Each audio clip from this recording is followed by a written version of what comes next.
Assalamu alaikum. I am Irene Akhtar, Assistant Teacher, English, Mohanagar Ideal School and College, Dhaka. Hello, my dear students. How are you all? Hope you all are safe and sound by the grace of Almighty Allah. This class is for class 9 and 10. Welcome to my class, dear students.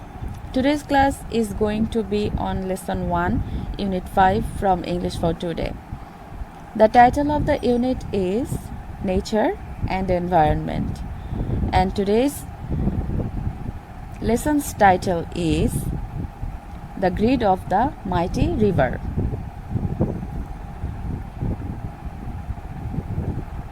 ছাত্রছাত্রীরা তোমরা সবাই English for today বইটি তোমাদের কাছে নিয়ে বসো আর unit 5 open করো।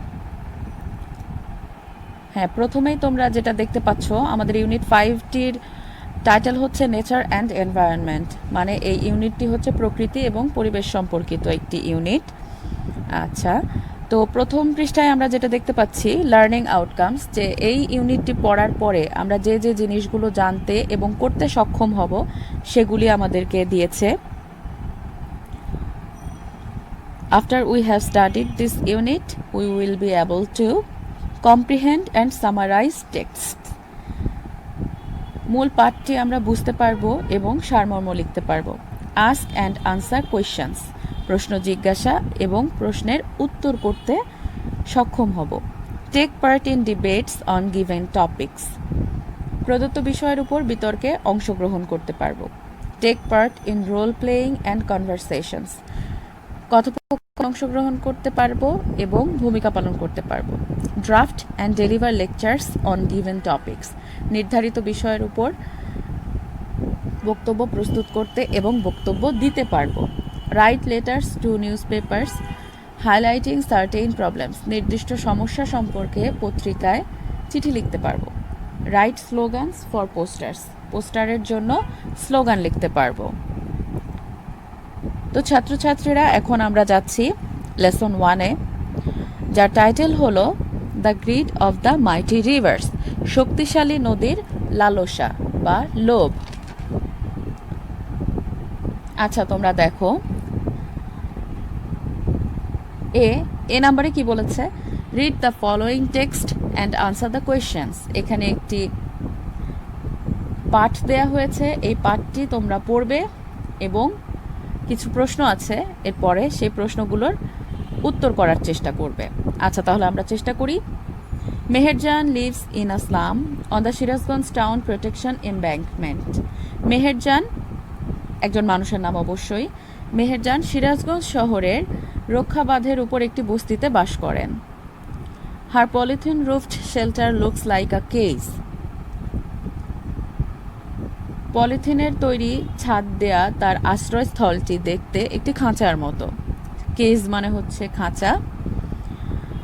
She is nearly 45 but looks more than her age, তার বয়স 45-এর কাছাকাছি কিন্তু তাকে দেখতে আরও বেশি বয়স্ক লাগে। In front of her shelter she is trying to make a fire to cook the day's only meal, তার আশ্রয়স্থলের সামনে দিনের একমাত্র আহার রান্না করার জন্য সে আগুন জ্বালানোর চেষ্টা করছে। Her weak hands tremble as she adds some fallen leaves and straw to the fire. আগুনে কিছু ঝরা পাতা এবং খড়ের সময় তার দুর্বল হাতগুলো কাঁপছিল।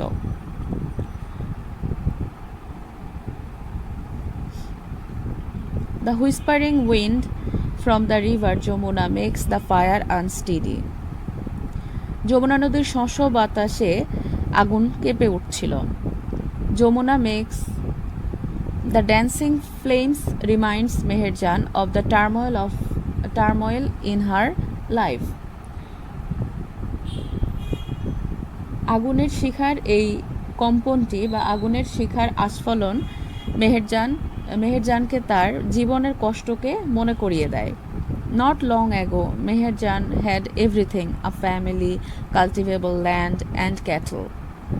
বেশি দিন আগের কথা নয়, মেহেরজানের সব কিছু ছিল, পরিবার, চাষযোগ্য জমি এবং গবাদি পশু। The erosion of the Jamuna gradually consumed all her landed property. যমুনার ভাঙন তার সব ভূসম্পত্তি ধীরে ধীরে গ্রাস করে ফেলে। ইট finally claimed her only shelter during the last monsoon. গত বর্ষায় চূড়ান্তভাবে এটি তার একমাত্র আশ্রয়টুকুও ছিনিয়ে নেয়।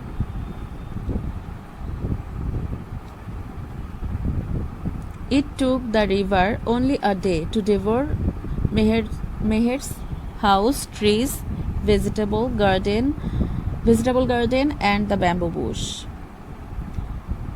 মেহেরজানের বাড়ি, গাছপালা, শাকসবজির বাগান এবং বাঁশঝাড় গ্রাস করতে নদীটির কেবল একটি দিন সময় নিয়েছিল।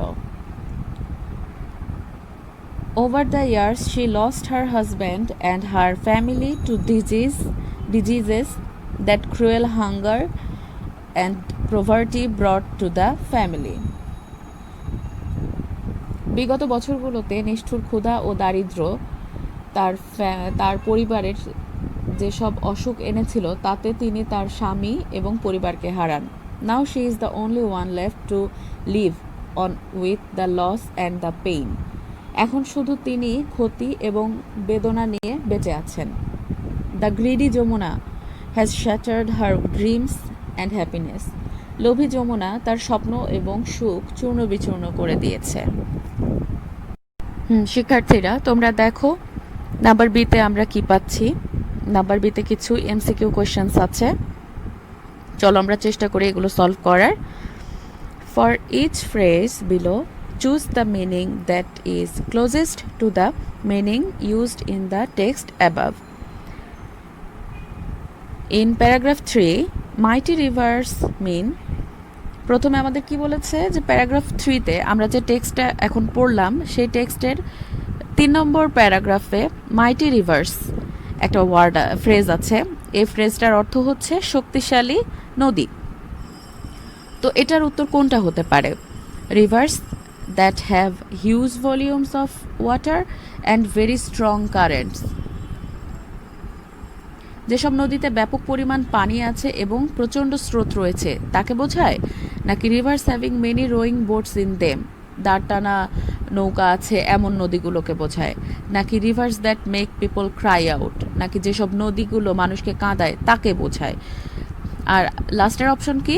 Reverse that have strong banks, যে নদীগুলোর শক্তিশালী তীর রয়েছে।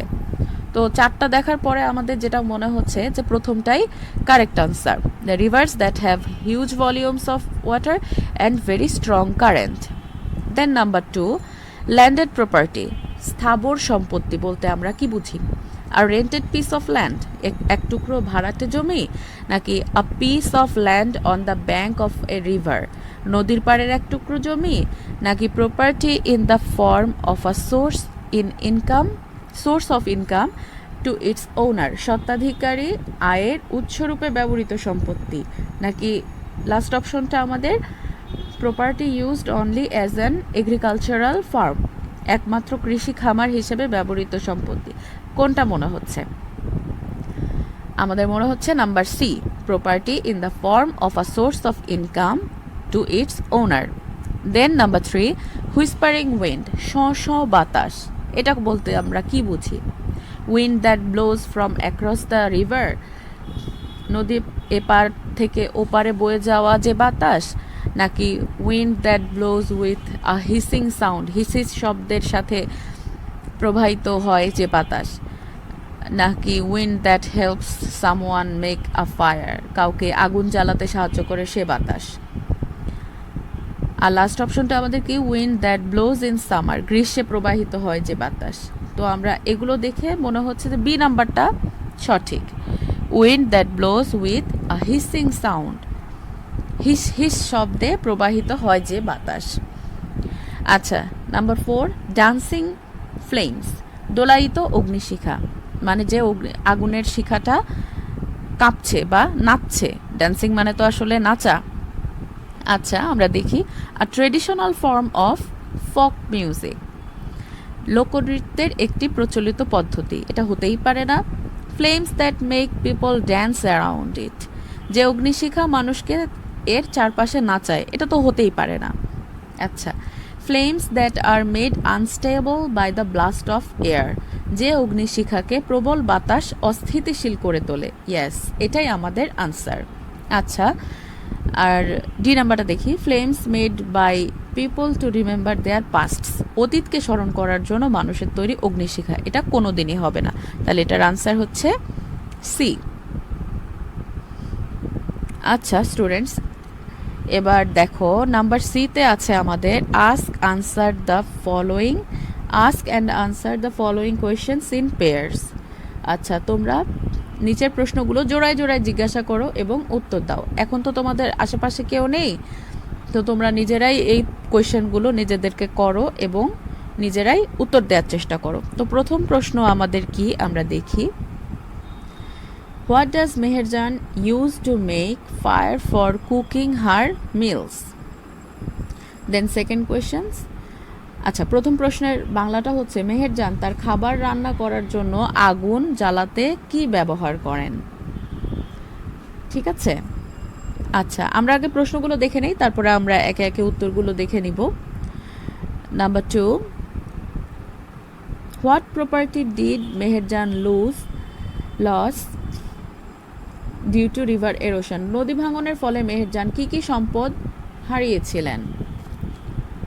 What do you know about Meherjan's family, তুমি মেহেরজানের পরিবার সম্পর্কে কি জানো। আর last question, why is the phrase greedy Jamuna use to describe the river, what greed do you notice in the description. তাহলে যমুনা নদীকে ব্যাখ্যা করার জন্য কেন লোভী যমুনা বলা হয়েছে তাকে, এবং তুমি এই নদীর মানে এই ব্যাখ্যা থেকে লোভ সম্পর্কে কি খেয়াল করেছো। আচ্ছা, এবার আমরা চেষ্টা করি আনসারগুলো দেওয়ার। প্রথম প্রশ্নটি আমাদের ছিল মেহেরজান তার খাবার রান্না করার জন্য আগুন জ্বালাতে কি ব্যবহার করেন। তো আমাদের আনসারটি হলো, তোমরা এগুলো লিখে নাও। Meherjaan uses fallen leaves and straw to make fire for cooking her meals. লিখে ফেলো, একটু ভিডিওতে পজ দিয়ে তোমরা লিখে ফেলো। আচ্ছা, এবার আমরা নাম্বার 2তে যাই। নাম্বার 2তে হচ্ছিল নদী ভাঙনের ফলে মেহেরজান কি কি সম্পদ হারিয়েছিলেন। এটার আনসার হচ্ছে Meherjan lost her cultivable land, cattle, house, vegetable garden and the bamboo bush due to river erosion, নদী ভাঙনের ফলে সে তার আবাদযোগ্য জমি, তারপর তার বাঁশঝাড়, গবাদি পশু, সবজির বাগান সব কিছুই হারিয়ে ফেলেছে। আচ্ছা, নাম্বার 3, যে তুমি মেহেরজানের ফ্যামিলি সম্পর্কে কি জানো। I know about Meherjan's family that, আমরা এভাবে শুরু করব।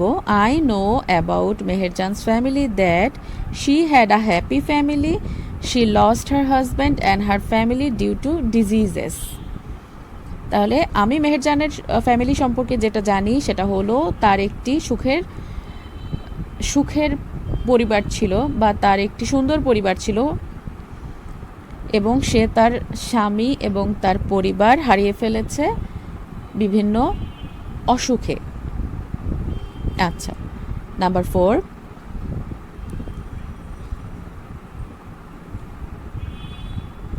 নাম্বার 4 হচ্ছে নদী ভাঙন সম্ভাব্য কোন ঋতুতে হয়ে থাকে।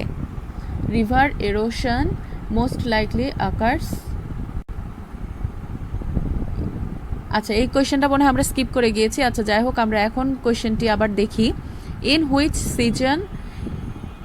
Which season is river erosion most likely to আকার।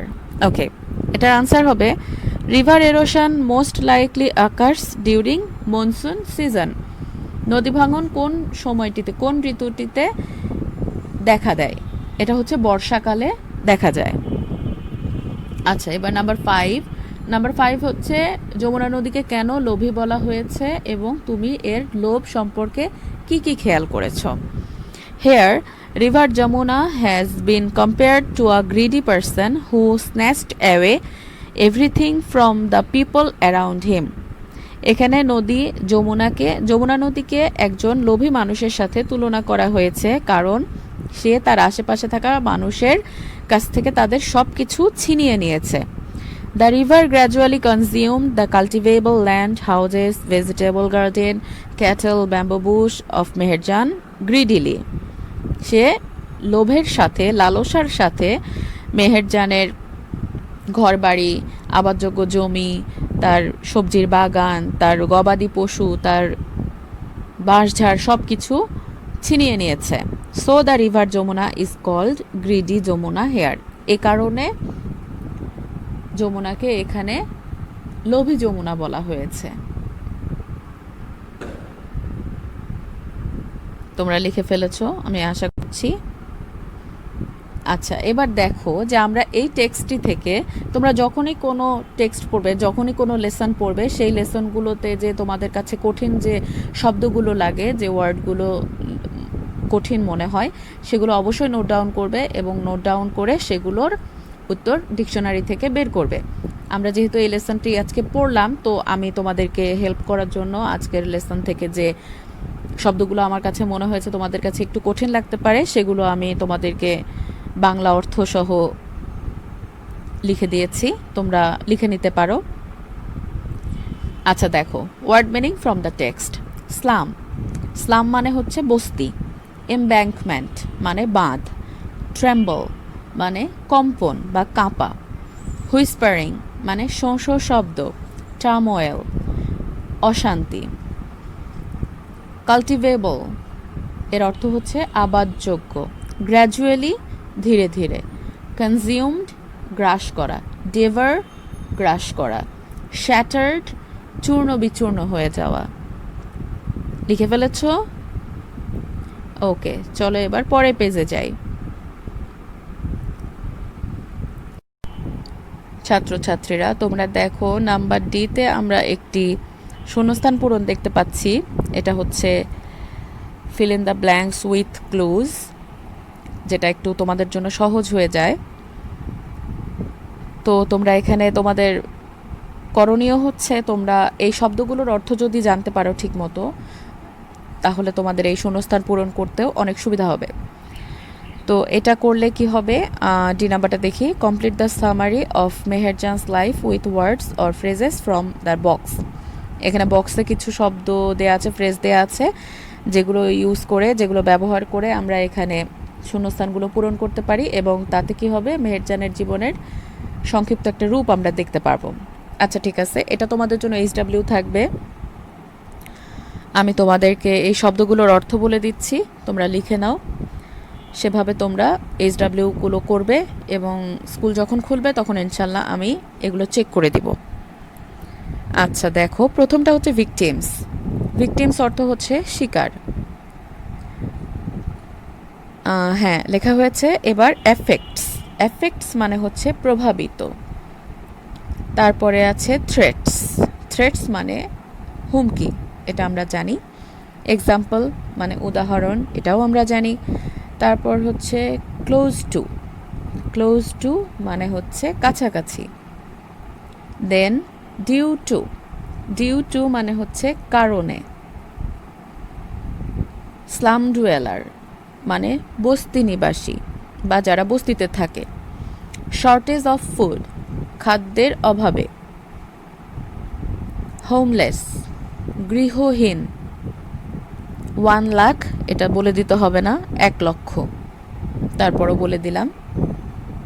এটা তোমাদের জন্য HW থাকবে, তোমরা HW করবে। আর তোমরা যখনই যে প্যাসেজটা পড়বে সেটা অবশ্যই সেগুলোর শব্দের অর্থগুলো তোমরা বের করবে ডিকশনারি থেকে। আর আমরা যতদূর সম্ভব চেষ্টা করব তোমাদেরকে সামনের লেসনগুলো দেওয়ার। বাসায় ঠিকমতো পড়াশোনা করো। তো students, that's all for today. Keep practising at home. Stay safe. আল্লাহ হাফেজ।